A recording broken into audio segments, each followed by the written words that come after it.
नमस्कार, मी सिद्धेश ताकवले आणि आपण पाहताय जय महाराष्ट्र बुलेटिन मध्ये आपलं सगळ्यांचं स्वागत। बुलेटिनच्या सुरुवातीलाच घेऊयात काही राजकीय घडामोडींचा वेगवान आढावा राजकारण सुपरफास्ट मधून।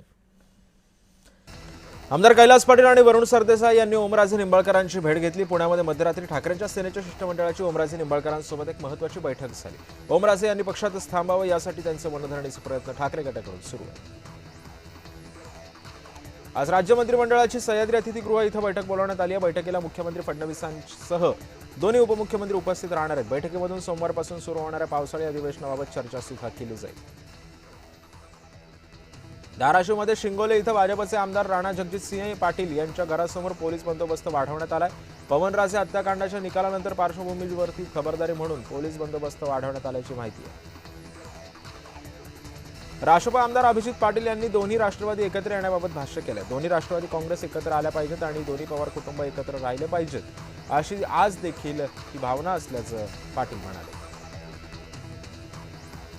मी माझी राजकीय भूमिका मतदारसंघामध्ये गेल्यावर स्पष्ट करेन असं ओमराजे निंबाळकरांनी म्हटलंय। माझा निर्णय काही असला तरी उद्धव ठाकरे साहेब आणि आदित्य ठाकरे यांच्याबद्दल मी कधीच बोलणारही नाही असे ओमराजे म्हणाले।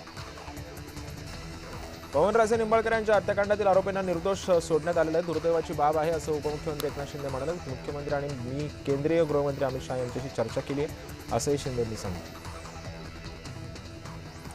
उबाठाचे माजी आमदार रमेश कोरगावकर यांनी फुटीर खासदारांबाबत नाराजी व्यक्त केली आहे। लोकांनी उद्धव बाळासाहेब ठाकरे या पक्षाच्या उमेदवार म्हणून तुम्हाला निवडून दिलं होतं, त्यामुळे तुम्हाला जाण्याचा कोणताही वैयक्तिक अधिकार नव्हता असं कोरगावकर म्हणाले। कोल्हापुरात अमित शहांच्या उपस्थितीमध्ये सुरू असलेल्या कार्यक्रमामध्ये एकनाथ शिंदे बाजूला जाऊन फोनवर बोलत असल्याची पाहायला मिळालं आणि फोनवर बोलत असताना शिंदे व्यासपीठावरून उतरून निघून गेले। दादरमधल्या पांढऱ्या पट्टीच्या वादावरून निलेशचंद्र मुनींनी राज ठाकरेंना प्रत्युत्तर दिले। हा वाद केवळ व्होट बँकसाठी असून तुमच्या मनगटात किती दम आहे महाराष्ट्र ओळखतं असं निलेशचंद्र मुनी यांनी म्हणाले। विधान परिषदेवरती बिनविरोध निवड होताच आमदार अनिकेत तटकरे यांनी रायगडमधील अनेक नेत्यांच्या सदिच्छा भेटी घेतल्यात। भरत गोगावले, नितेश राणे, रवींद्र चव्हाण, राम ठाकूर यांच्यासह आणखी नेत्यांच्या अनिकेत तटकरे यांनी सदिच्छा भेटी घेतल्या।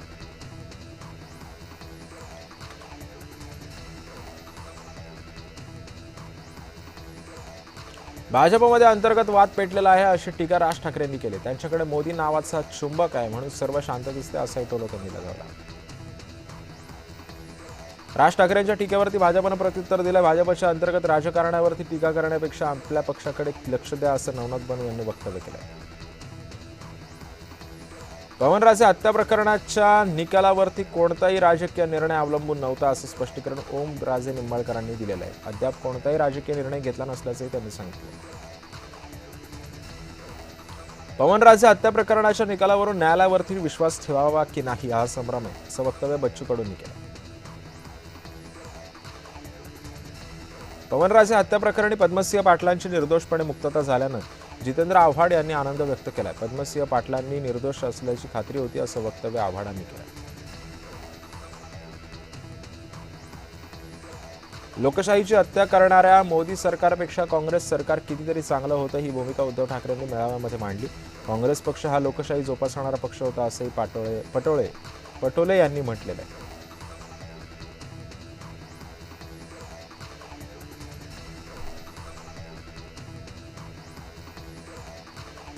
राष्ट्रवादी शपथचे खासदारही फुटणार असा दावा करणाऱ्या बाबा आत्राम यांचा खासदार सुरेश म्हात्रे यांनी समाचार घेतला। बेताल वक्तव्य करणाऱ्या आत्राम यांनाही शरद पवारांनीच मोठं केलं असं वक्तव्य म्हात्रे यांनी केलं। पवनराजे हत्याकांड प्रकरणातील निकालाबाबत ओमराजेंच्या कार्यकर्त्यांनी नाराजी व्यक्त केली। तब्बल 20 वर्षांनी आलेला हा निकाल धक्कादायक असून आमच्यासाठी आजचा काळा दिवस असल्याचं कार्यकर्ते म्हणाले। पवनराजे हत्या प्रकरणाच्या निर्णयावरती न्यायालयाच्या निर्णयाचा मान राखला पाहिजे अशी प्रतिक्रिया अण्णा हजारे यांनी दिली। न्यायालयाने दिलेला निर्णय मान्य करायला हवा असं मत अण्णा हजारे यांनी मांडलेलं आहे।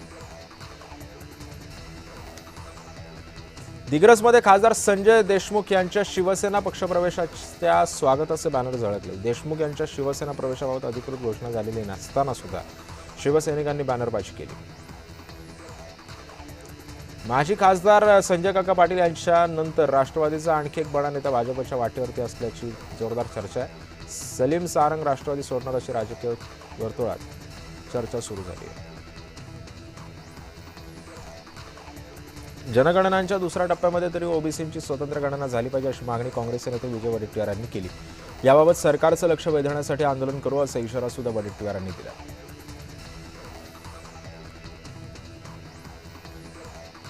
कराडपर्यंत वाहणाऱ्या कृष्णा नदीच्या दूषित पाण्याच्या विरोधात माजी सहकार मंत्री बाळासाहेब पाटील आक्रमक झाले.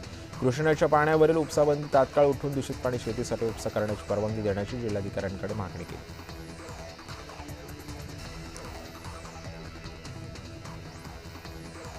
बीडच्या नगरसेविकेने कुणबी नोंदीचा गैरवापर केल्याचं समोर आलंय. बनावट कुणबी नोंदींच्या आधारे जात प्रमाणपत्र मिळवल्याचा आरोप करत नगरसेविका रेखा अंबुरे सरोदे यांचे जात प्रमाणपत्र पडताळणी समितीने रद्द केले.